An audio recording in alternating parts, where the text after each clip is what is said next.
A California law that forces landlords to pay tenants 1 month of rent when they are evicted has been upheld by a court. I'm Tony, and this is Real Estate Investing and Landlord News. All right, so I have an interesting article for you today, and once again, it is coming out of the state of California, one of the most left-leaning, progressive, anti-landlord states in the entire country, if not the most anti-landlord place in the entire country. So the law that I'm going to be talking about today, what it does is it forces landlords to pay evicted tenants 1 month of rent for relocation costs. Now, I have a big problem with this because the majority of tenants who are being evicted, they didn't pay rent. Okay? That is the majority of evictions are for non-payment of rent. So it doesn't make any sense to say, hey, this guy who owes you tens of thousands of dollars, well, you have to pay him to get him out of your property. That doesn't make any sense, okay? It's illogical. And obviously the state of California, with their ridiculous socialist policies, they believe that, hey, it's a good idea. But it's absolutely stupid, okay? So before I get into the article, go ahead, hit the like and subscribe button. Maybe leave a comment down below. Let me know what you think. What do you think of landlords being forced to pay tenants who are evicted a month of rent? Okay, what do you think? Do you think that's fair? Do you think it's unfair? They say, oh, well, these tenants, they have these relocation expenses. Well, since the majority of evictions are for non-payment of rent, can we just subtract the amount from what they owe? No, I doubt it. No, a landlord's got to come up with a check for a tenant who didn't pay them rent. Can you believe that? Okay, I am more shocked than surprised every single day when I read ridiculous California laws. Man, this is frustrating. Anyway, this article is coming from foxbusiness.com, and it says, California law requiring property owners to pay 1 month's rent to legally evicted tenants is upheld. The owners group who filed the lawsuit are evaluating their next options. All right, let's get into it. A federal appeals court has upheld the 2020 California law forcing property owners who legally evict tenants to pay 1 month of their rent to reduce relocation costs. Under the law, AB 1482, rent increases are limited to 10% a year in areas without rent control. It also offers financial assistance to renters who are evicted because the owner decided to move or convert the property into a condo. Better Housing for Long Beach, an owners group, filed a lawsuit against the state, arguing that requiring payments to legally evicted tenants amounted to confiscating their property, the San Francisco Chronicle reported. So obviously we're talking about the Ninth Circuit Court of Appeals here, one of the most liberal court of appeals in the entire country. So if I was a landlord and I wanted to pursue this all the way up to the Supreme Court, I honestly think it's worth it because we're going to talk about tens of thousands and millions of dollars throughout the entire state of lost money going to tenants who don't deserve it. Okay, so what is going to be the result of charging a landlord extra money if a tenant is evicted, forcing a landlord to pay them extra money? Well, the landlords are going to raise their rents in order to cover that lost income that they're going to have. Now, this same law limited all landlords to 10% rent increases in places in the state without rent control. So they actually imposed rent control as part of this law.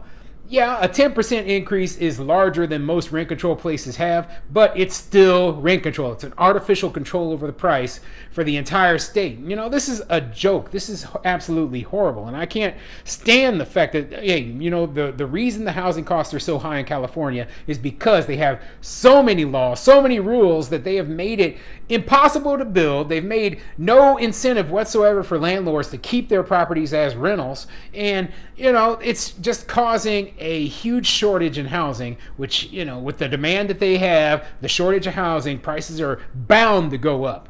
This is the ultimate worst case scenario in the entire country. Do you want to see rental prices like this in places outside of California? I don't, okay? But this is exactly what will happen if we don't fight against these ridiculous laws and we start pushing towards this socialist agenda. David Chu, who has a Democratic assembly maker, I skipped a part. The courts dismissed the argument and said it was not ruling out government benefit to property owners or interfering in their control of the property. David Chu, as a Democratic Assembly member from San Francisco, sponsored the law, praised its upholding, calling it great news for tenants. As an Assembly member, I authored the common sense law to help protect tenants from egregious rent hikes and predatory evictions, he tweeted.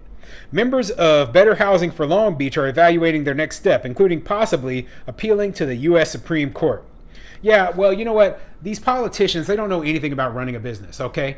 And they don't know anything about economics either, because if they did, they wouldn't be putting these sort of laws in place. They have to understand that, hey, landlords have expenses that they must pay.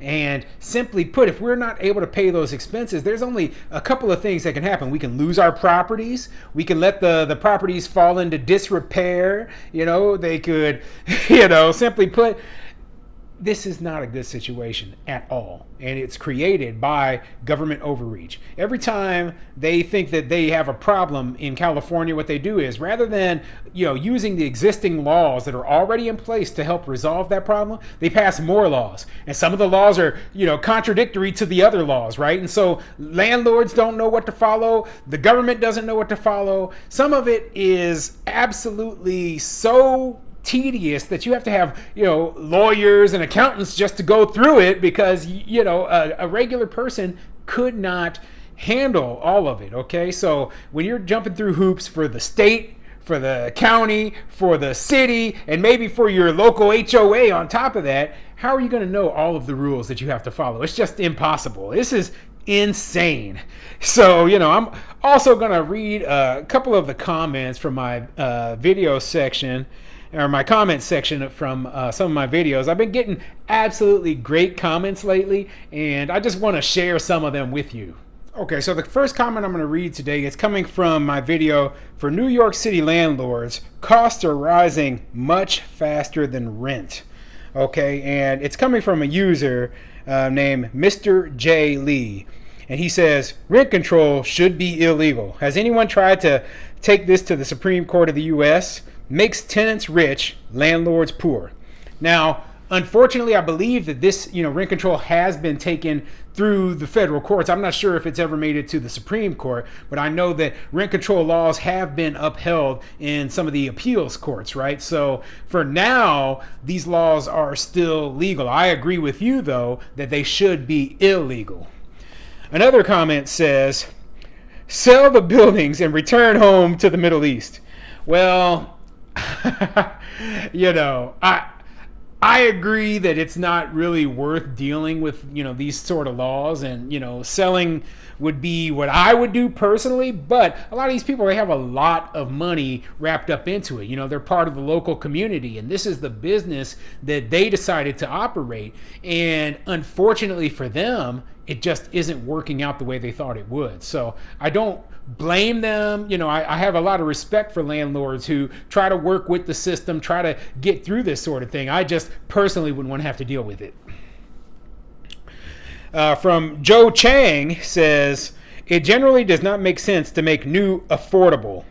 More than likely, it will cost only incrementally more to make a better unit that can rent for higher. So new housing gets built for the better off, and the worst of the existing units becomes affordable. And Joe Chang is absolutely right, okay? So building new affordable housing just doesn't work, okay? It costs almost the exact same to build an affordable housing unit as it does to build a luxury housing unit. And, because so much of the costs are part of the construction materials for the building itself, the land that you're building on, all the permitting and the bureaucracy that you have to pay for. It's the same whether you're building a multi-million-dollar condo or you're building a $600 a month apartment. Okay, all that stuff is the same. So there isn't a lot of incentive for these developers to build very expensive affordable housing units unless they're getting huge tax breaks, tax credits, some sort of bonus for doing it. Okay, that's the only way they can make all this stuff work. But like Mr. Chang said, simply put, when you put a whole bunch of new high-end units on the market, what happens is, right, people will move out of the other units that they were living in Okay, and those units that they were living in, their value will decline, which, it'll repeat on and on down through the cycle until eventually there will be more affordable housing at the very bottom. But the only way you can get to that is, just you have to build housing, whether it's high end or low end or whatever works for the developers. If they built, 10 million luxury condos in New York City right now, you can't tell me that they wouldn't eventually, that wouldn't have a huge effect on the rest of the housing stock in the city, causing prices to go down because people are moving out of their cheap, crappy units and into these, expensive luxury condos. Or the luxury condos, not being able to, there not being enough demand for them, they would have to drop their prices to a more affordable price, which people could afford. There's a lot of interesting things in here, but the opposition to developers building luxury housing, it's misplaced. Okay, the developers are doing the best thing they can with their investment, and the only reason that they are doing that is because that is the way the market works. So if they want more affordable housing being built, they should just allow as much development of any kind possible. Okay, allow developers to build. Allow people to rent out their units and not throw ridiculous, laws and rules and regulations against them. We should open these markets back up. Incentivize people for wanting to provide housing. Don't punish them. That is why we have a shortage of housing right now.